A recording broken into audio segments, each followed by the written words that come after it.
Kids, मेरा नाम बोबो है और मेरा एक दोस्त भी है जिसका नाम टब्स है।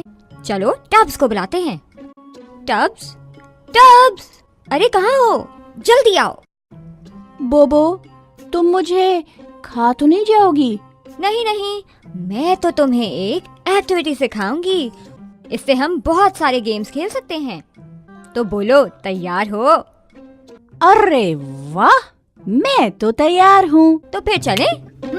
आज मैं आपको गाजर बनाना सिखा रही हूँ, पर इसे खाना मत, क्योंकि ये पाइप क्लीनर से बनेगा। और इस एक्टिविटी के लिए हमें इन चीजों की जरूरत है। पेंट ब्रश, पाइप क्लीनर और सीजर। सबसे पहले हम एक पेंट ब्रश लेंगे और उसके ऊपर वाले हिस्से पर नारंगी रंग का पाइप क्लीनर को रोल करेंगे।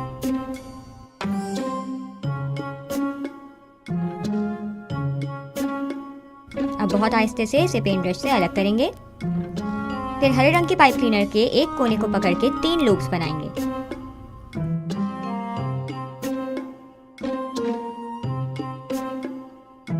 और अब इसे गाजर के ऊपर वाले हिस्से में मोड़ देंगे। लो भाई, ये गाजर तो तैयार है।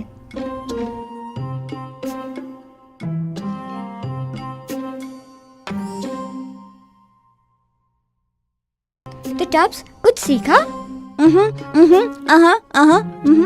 मजा आया? मैं तो चली, बड़ी भूख लगी है।